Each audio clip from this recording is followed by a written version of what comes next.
Sige. Upo kayo dito sa gilid. Ito ka ko. Ito. Ano? Hindi na kita. Okay. Magandang hapon at Merry Christmas. Merry Christmas. Kumbaga, yung ating year-end year-end meeting, year-end talo-talo, year-end report. Bago ang lahat, ako'y nagpapasalamat sa inyo at kahit paano ay survive natin yung 2025. Now, maraming pagsubok dahil kung babalikan natin, last year, nasa Sambales pa tayo. Ganitong panahon, nandun kayo. Kayo lang ang nandun. So, medyo mahirap din yun sa akin dahil malayo kayo. So, pumasok ang 2025, nagsimula tayong magkaroon ng transition. So, yun yung, kumbaga, isa sa mga nagkaroon tayo ng malaking gastos dun sa punto na yun dahil naglipat, gastos ang lipat natin, yung ating, hindi naman tayo maglilipat na tanggal dun, lagay dito eh. So kailangan meron na dito bago kumbaga set up muna tayo dito tsaka lipat tapos saka baklas doon. Imagine niyo yung gastos na talagang in-incur no ating farm. At isa pa sa doon, sana makakabawi sana tayo nun eh. Ang problema, hindi tayo masyadong pagdating ng local, marami tayo naging local, ilan lang ang naibenta natin ng local kasi marami tayong nailaban tapos maaga naglubot. Ngayon, pasok ng national, kahit paano nakapagbenta naman tayo. So, kahit paano naman tayong nagagamit. Plus, sa mga laban, kahit paano nakabawi rin tayo ng konti doon. Yun, surviving. So, ano tayo, kumbaga, kung kayo pare-parehas pamilyado, ang tawag doon eh, hand to mouth ang term. Kumbaga, nung kami bata-bata pa, kung ano yung boundary, yun lang yung aming ginagastos. Wala tayong sobra, di ba? Sobra. So, lagi tayong nag-negative. Kaya kung titignan nyo yung libro natin, yung aking recording, talagang nasa negative tayo. So, biniyak ko to, kung pagsasamahin yung ating negative 529, saka negative 400,000. So, paano ko to, kung tatanungin nyo kung paano ko siya nire-record, no? Okay, wala yung F1, F2.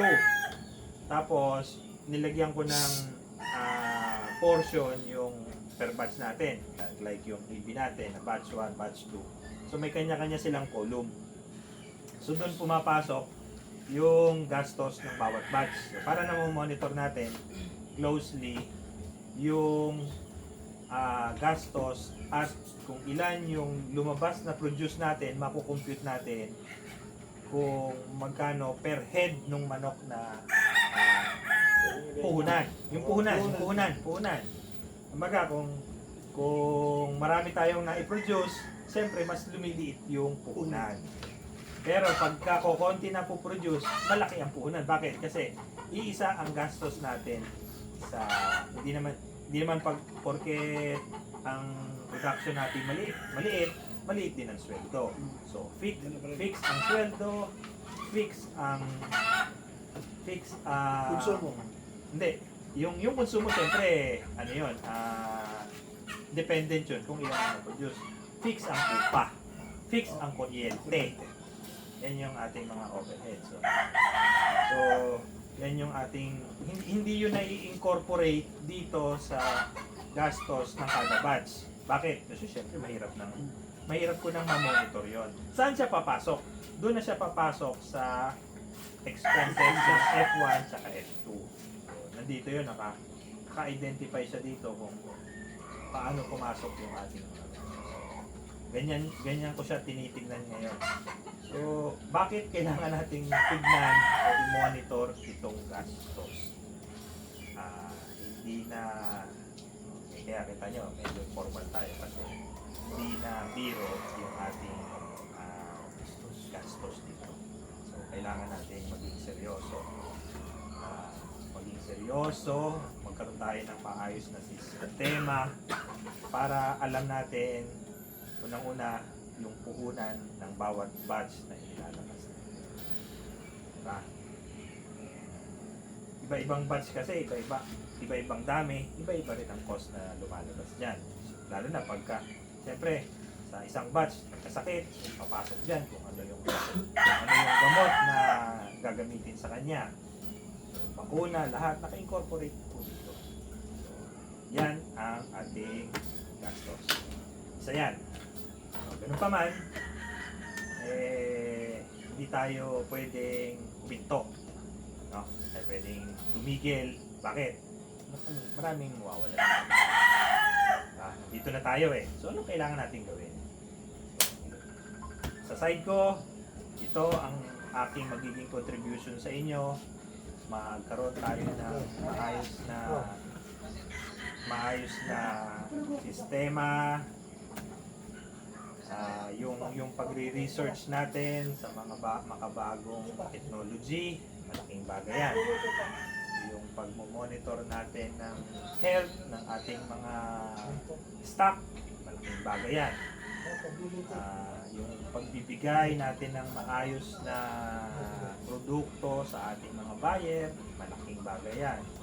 Sa side ng mga financer, yung pagbibigay ng maayos na manok, malaking bagay yan sa kanila. So, yan yung mga dapat nating talakayin ngayon. So, paano natin may improve ang 2026 at ano ang goal natin by next year, 2026. Okay.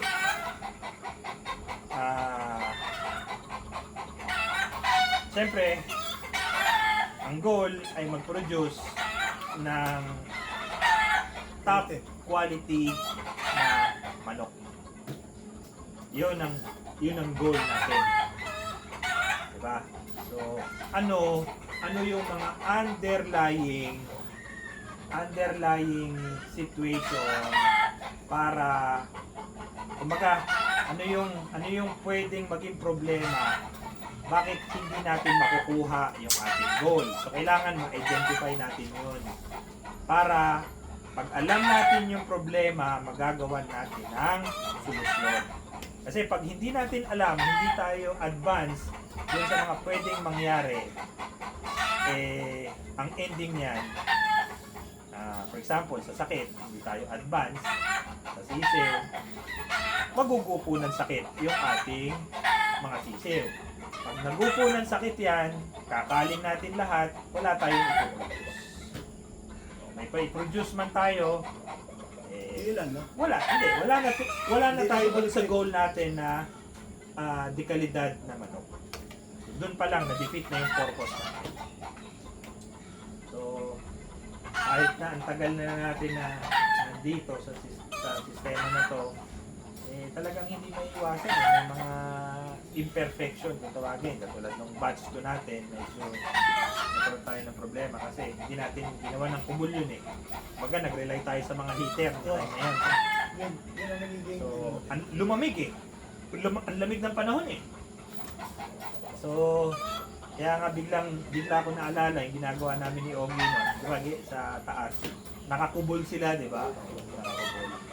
Ang dami namin ginawang pamamaraan nun. Meron kaming LPG, heater, meron pa yung kalan dyan, use oil, lahat ginawa namin para lang makabuhay. So yun yung medyo nakalimutan namin gawin dyan sa batch 2 na dito naihabol natin sa ating local na ano ba ang sitwasyon nito, okay na. Okay to. Hindi, masyadong sakit ng ulo niya. Okay to. Oh, yun nga yung sinasabi ko. So, meeting kami kanina eh. Reklamo tong sila Plan 25 eh. Grabe daw ang namatay sa kanila. Kasi, hindi namamatay sa lamig. Stampede talaga. Oo. Stampede. Yan ang nagiging problema natin. Stampede. So ngayon, nakikita na natin kung anong magiging ginawa natin para maiwasan yan. Oo. Kaya nga sabi ko laging, hindi yung isang buo eh. Dapat isang kubol lang eh. Na doon lang sa gabi, tulog lang sila doon. Ganun lang ka.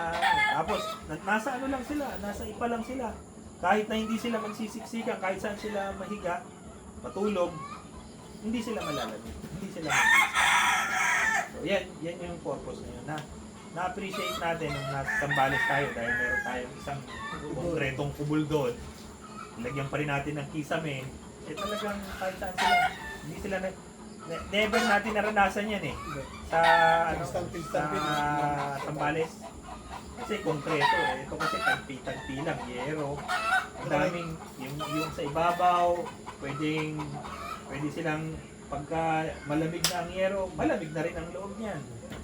So yun yung problema natin. So sa sisiw, kailangan natin mag-isip talaga lagi paano natin siya maiintindihan. Ngayon sa pag-akyat ng manok, 2 months, 3 months, kailangan tinitignan natin, bini-benchmark natin. Open na ang Facebook ngayon. Benchmark lang natin kung yung ating kung nakikita nyo, nagpo-post ako. Gusto kong i-check nyo kung yung ating naipoproduce ba ay pag may nakita tayong Magalayo ba? oo, I mean, ito yung bini-benchmark natin na kalidad sana ng manok eh. Although hindi natin alam kung totoong yun yung kabatch ng manok natin, pero tingin ko yun. Kumbaga pag kinumpare mo, nasan ba yun sa atin? Mas ahead ba? Mas mababa ba? So lagi tayong lagi natin chine-check and balance. Isa pa, pagtungtong ng ang target ko talaga ngayon sa stag, 5 months, 6 months, pinakamatagal dapat harvest. Buo na ang katawan para mas matagal siyang nakatali, mas matagal siyang mahahawakan, maaga siyang mental conditioning, maaga siyang napapalungan, maaga nagmamature. Lamang ang manok lagi natin pagka maagang nagagaya. So yan yun. So tinitignan ko ito, kaya nakaraan ang mapapansin nyo, ang pinag-uusapan natin ay yung sa feeds. Kasi isang factor yan kung bakit medyo delay ang ating growth ng manok. So, yan yun. Ako'y laging naghahanap ng mga additives para ilangga yung ating So ito yung tinitignan ko, yung ating off-season kung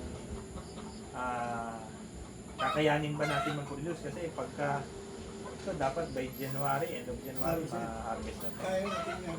Dapat maano natin. Pero hindi natin magagawa yan kung ang feeds natin siguro itong pa. Kaya di ba? Kasi kung napansin niyo, di ba? Kung umikot ako dyan, maraming natitirang pagkain. Hindi sila Hindi sila magana. Hindi masarap eh. Hindi masarap. Kahit sa inyo rin gano'n. Kaya di ba sa inyo? Iba yung dati nung sa... So dapat pagka gano'n, bigyan nyo agad ako ng feedback. Kaya Kailangan may greens. Kaya nga tinanong ko kung anong portion niya, 60-40. 60-40 dito sa akin. Mataas na rin eh, kasi 60-40 na rin ang pinapakain doon eh. Dapat yun nga 20% lang dahil pero 60-40, malaki na rin. Ang naiiwan talaga yung pellet. Ibig sabihin, hindi sila iba yung bibig talaga, ubos na ubos nila. Iba yung bimig. Kaya nag-aano na ako na mag-transition tayo sa bimig. Meron akong kausap na rito. Ano yung nakalaban nyo sa Manila Arena yun? Ronnie Dumandan ba yun? Nakalaban nyo ba yun? Arena? Tennis? Hindi ba nakakalaban yun? Parang sabi niyo naglalaro sa arena eh. First fight. Hindi ko matandaan eh. Hindi mo matandaan yun ko. Eh, nagsabi nun eh. Na, ano, Laban. nasa igay na, Matanda. Ano, pasibo. Doon sa ano yan, Del Monte. Dito sa Del Monte? Ronnie ba yun? Natatanda? hindi rin yun. Tawag lang nila, matanda. Yung nagpapagawa tayo ng tangke. Take. Taga Francisco yun. Bata dati ni, ano, isang warrior. Yung isang Mario namatay. Iba talaga yung kain ng ano. Kahit ako, iba talaga yung kain nila kung hindi mo. Yan yung, ano eh, sinubukan lang natin. Bakit? Kasi Pero sa sisi mo, yung supply, alam mo niyo yung supply, Madumi. Madumi ang salto. Nakapak. Sabagay, di naman yung salto eh. ay yung salto na chick booster. Oo. May mga plastic, may mga plastic putol na, blocks. Oo, madumi. Putol-putol na sako. Hindi, ano, quality. Hindi sila quality sir. Yan, kung sa pack lang talaga, mas maganda talaga yung sarga. Hindi, kami di mataas. Hindi. Mataas na rin ang salto chick booster ha. Hindi sila magkalayo ng tagdaro. Hindi magkakalayo. Kasi doon sa Zambales, yung ginawa natin kasi doon, parang halos 1 month yata yung Thunderbird Thunderbird natin eh. Kaya nga ang gaganda ng ano. Iba parang talaga. Hindi kasi, Ano na tayo nung sa ulan. No? sinubukan ko lang kasi maganda raw ang feedback ng salto. Sabi ko ni Boss JC. Oo, maganda raw. Kaya sinubukan ko. So, eh kung sa inyo na nanggagaling, Hindi, nakikita ko rin sir, yung sa marumi. salto, hindi yung palki yung katawan nila.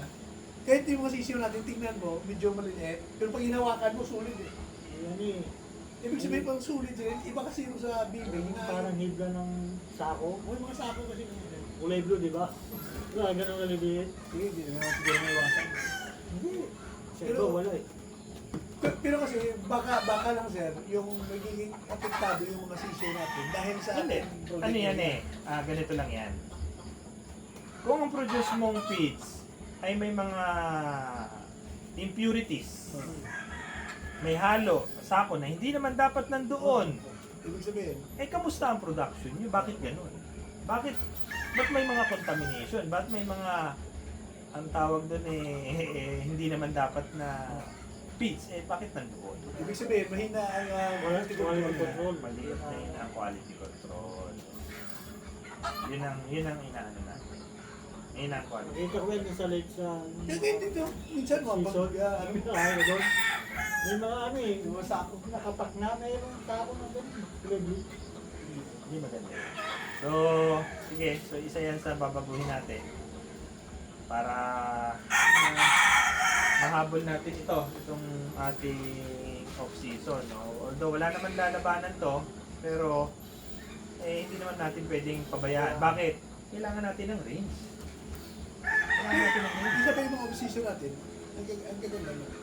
Eh kaso parang hindi pa sila mature. Maraming hindi mature eh. Oo, siguro sa isa din yan siguro yun. So, dapat yan by this time magaganda na ang kumaga ang forma nila maayos na, pang stag na talaga eh. Tapos nakikita ko sa ano sir, ang development ng balahibo sa page natin. Delay. Kaya, yan di ba? Kita. Kaya nga yun. So yan yung sinasabi ko. Galing lang ang balahibo nila. Isa na, Ano ba ang anong dito sa 64 po yan. hindi 300? 3,000 maintenance. 15% lang yun, di ba? So, 15% niya. Kaya sinabi ko nga sa kanya, 15 lang eh. Akala ko nga, sabi ko pareha yata. Ano, sabi 17 eh. sabi Di ba, niya parehas 17? lang daw. Sabi ko hindi ka ako, tinignan na namin ni Ogie ka ako yan. Tapos na-review ko, tinignan ko yung ano niya. 15%. 15 lang. So, Di ba 17? babaguhin na natin yan. So, ibig sabihin, kung 15% lang yung crude protein niya. Kaya pala nahawakan mo yung mga manok na kumain ng salto, magtitigas sa katawan. Saka matimpis. Okay, parang wala Sinabi ko na yun kay Ronnie, sabi ko impis yung mga nandito kasi maaaring sa pigs yan. Tapos hindi pa sila maganang kumain.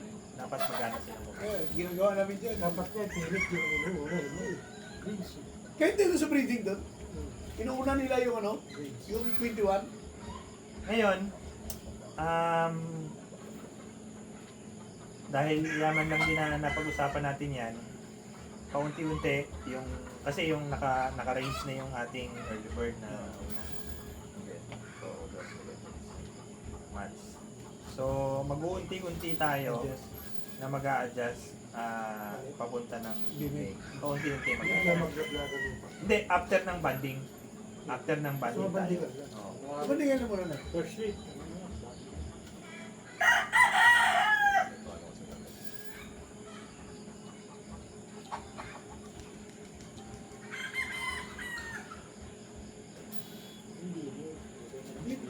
Sa yung ano,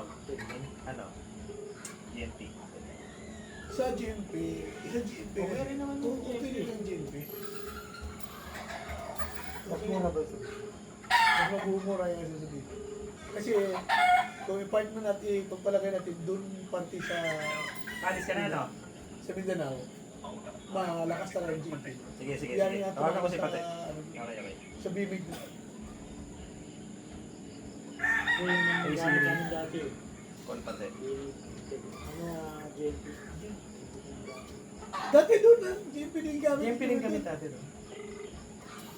Kasi ang hirap ng ano doon eh, Integra yata. Oo, hirap. Si Alvin lang nagdi-deliver ng Integra. Yeah. Nahalo pa nga natin yung dati eh, kasi masushoot yung Alvin, nakukuha tayo kayo. Saan ka na? Sige, puntahan mo na si Doktora doon. Yeah. Nagiging halo pa ngayon dati. Kasi kumukuha ka kay Sophia. Sino? Uy, pakain. Kumain mo na kayong kasama. Sige. Kayo na to, may kanin doon. Kain ka raw. Ikaw, pati ikaw, sa'yo samahan ko. Kumain kayo. Kumain na muna kayo. Tangin ng tanong yan. Wala talaga to. Kain ka na. Ikaw na sumandok doon, siyempre nahihiya. Ikaw nga, ang tagal-tagal mo na rito, nahihiya ka pa eh. Di lalo yung asawa mo. Di, mabalik tayo. So, konti-unti magta-transition tayo sa Hindi mo. sabi nga namin yung Yogi, putang ina. Ano kaya yan? Ano kasi ang problema? Ang magbubuhat. Walang problema yun. Hindi, dito wala daw problema, eh doon sa'yo. Sa inyo. Hindi, kaunti. Sabi dito bahala na kami dala-dala. Hindi. Pag doon, kunyari bibili sa Palmera, pero ano, 25, 25. Ano mo yun? Hindi, kaya ano mo na. 25 kilos. Parang wala yan. Walang ganon. Bumili ka ng isang sako, ano yung ate? Oh, pwede yun. Pati mo Wala. naman nila. Kasi sa bigas ganun eh. Diba? Hindi sa bigas. Sa Pwede, yun. pwede yun. Kasi sa pitch kasi nakatahi niya. Kasi ganun mahal nila kung talagang sakto yung ano. Hindi nila Hindi nila gagawin yun. Nahihirapan yun. Hindi nila gagawin yun. Pwede ba yun sabihin? Pabili nga ako ng 4 na 25 kilos ng Integra 2. Pwede yun. Hindi nga, sa bigas. Sabihin nun, Pwede yun. niloloko mo ba kami, sir? Hindi, Apat di dalawang sako na lang. Hindi, dalawang Hindi, ang talagang tayo maghahati noon. Pagkadating doon, eh, mga sako na kayo, oh, hatiin nyo na para madaling buhatin. Pero, Kaya naman yun. dalaan. Yun yun. So, paunti-unti magta-transition tayo. Tataas na naman siyempre ang cost natin dahil ang mura ng ano eh. Mura yung Galimax. Kaso lang, eh, kung ganun ang produkto natin, Lugi pa rin tayo. Lugi pa. Mas malaki pa yung lugi natin. Sasabi yung sasaper malaki. yung Yung isa ba nga pinatay mo ha? Hindi. Balik yun. Sa ilaw yun doon. sasaper eh. Sasaper tayo. Ba't ikaw lang?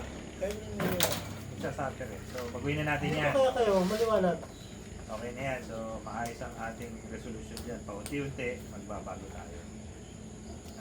Tapos, iniisip ko rin, kausap kami ni Gemma, iniisip ako bumili ng pulverizer, tsaka ng pelletizer. mas malaki yung machine Baka natin. makamura tayo.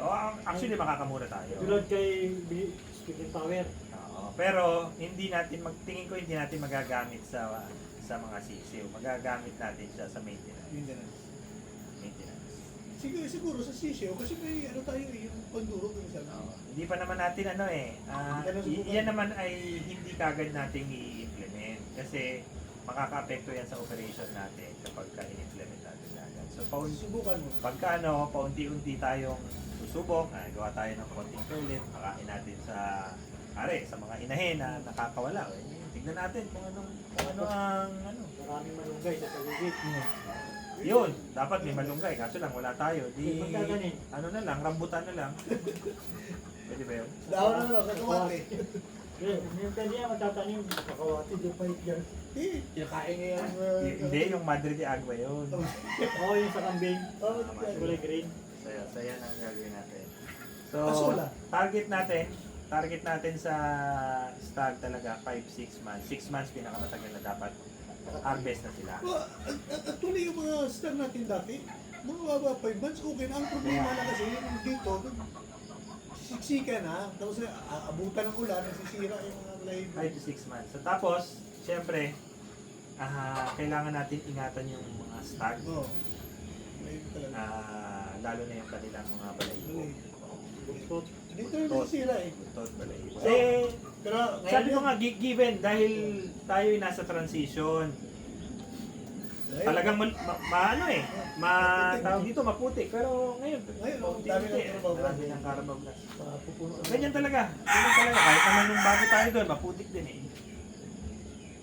Pero ang sinasabi ko, ito yung mga bagay na yung ating mga parameters na kailangan sa ganitong panahon na harvest na natin sila. Mag-harvest na nila, ang balahibo nila kailangan magaganda. Target natin, hindi rin sila dapat marindi ng sakit. Kaya nga, eto, meron yung, kung mapapansin nyo, maga akong nag-leg band, nag-wing band. So, ayan, titignan ninyo. So, ito yung mga na-leg bandan. Nakasunod-sunod yung wing band number para madali rin maghanap. Diba? Tapos, nandito na rin ang bloodline at kung kailan sila pinanganak. Ngayon, pagka nagkaroon ng WPC, dire-record na natin kung ano bukod sa kulay, yung wing band number, meron na tayo. Digmaan, kung ano pang asosasyon, may re-record na natin. So, ganyan ang sistema natin. Pati inahin, inire-record natin. Tapos, sa dulo ng kada record, nilalagay natin EB first batch 1001 to 1092. Ibig sabihin, yun yung sa mga lalaki o sa mga babae ito. So yung mga number na yan, first batch yun. So, hindi na tayo maliligaw kailan ba to lumabas kasi naka-record na. So ito yung mga bagong sistema na ginawa ko ngayon. Sa baba. So after na ma-harvest, pag nag-mature ng konti, dalhin na kay Ogie. Pag pwede ng pungusan mo na kagad. Para maaga pa lang sila napupungusan. Siyempre, pag maagang na-harvest, maganda katawan, maaga silang bubrusko. Maaga mong mapupungusan. Hindi yung towards the end yung ating pungos. Tapos, lahat ng manok pupungusan kahit na yan ay materyales. Lahat na. Bakit? Malinis eh. Malinis. Kasi tignan mo, kung may mga puro tayo dyan, minsan dadating ang oras, ilalaban natin. Tama, ginamit lang natin, pero ilalaban din natin. Eh matanda niyo, pupungusan mo pa. Ang tigas na nun. Ang tigas na. So yun yung dahilan kung bakit gusto ko pungus na lahat. Maaga pa lang napupungus. Thank you. Pati buto kinain mo. Ano pa? So, yung pagdating naman na dun sa conditioning, aayusin din natin yan. Although okay naman ngayon.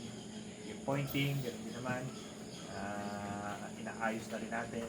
Although, sa ngayon, kung ano yung nakagawian natin, so far okay naman eh. Ang talagang ikinatatalo natin, minsan, sa selection. Sa selection na tayo natatalo. Saka minsan talagang normal na natatalo tayo. Wala tayong magagawa. Pero, kung sa performance ng manok, tuwing ako'y nanonood dyan sa Santa Monica, Hindi naman Hindi nilalayo. naman din Still. medyo ahead pa tayo. Medyo ahead pa tayo. Totoo lang. Totoo lang. Medyo ahead pa tayo. Yung nga lang, pagdating sa laban, by next year, kailangan mag-focus tayo more on sa benta para makaikot tayo. So, ang goal natin, makapag-produce ng magandang manok dahil gusto nating maibenta. Mabawasan yung ating mga reject. Yan. Maalis yon dahil siyempre, magkano nabebenta reject, halos wala na sa puhunan. Diba? So, tanggalin na natin yung mga ugali na pwede pa to. Baka makarecover pa. Okay yon. Pag yung mga sisiw pa na minsan lang naman tumamlay, pwede yon. Pero pagka medyo isang linggo na hindi gumagaling, medyo sentensya na natin para hindi na lumaki. Kasi pagka lumaki, niwala kayo manghihinayang eh. Ay, sayang naman to. Sayang naman. Kahit ako guilty rin ako dyan eh. Pagka napalaki na may sakit, tapos kakatayin, sayang din to ah. Kaya pwedeng gawin dito. Ganun din, pamimigay mo rin eh. Gumastos ka sa pagkain. Di ba? Benta mo. Mura lang. Benta mo ng mura. Eh, pagka natalo yun at pagka sakit eh, hindi na rin babalik eh. Hindi na sila babalik. Pag binenta mo ng reject, hindi na babalik. Kaya, by next year, itigil na natin yung pagbebenta ng mga reject. Kailangan lahat ng manok natin dekalidad. Pagka inano ng buyer, tiwala kayo, sir, maayos ko lang. Wala po kaming, walang tulak kabigin dyan sa mga manok namin. Diba? Kahit na ibenta natin ng 5,000, by next year, ayos lang. Bakit? Talagang pabuka pa lang tayo eh. Hindi pa tayo sikat eh. Hindi pa tayo sikat. So, yun lang ang target ko. Hindi ko na tinatarget na mag-6,000. Maliban na lang. Kung yan naihanda na. Iba yung naihanda na eh. Jen! Nagalaw na eh. Nagalaw na. So, yan. So, yan ang target natin by next year. So, mula sa sisiyo, kailangan maalagaan natin yan. No? Ito pala yung aking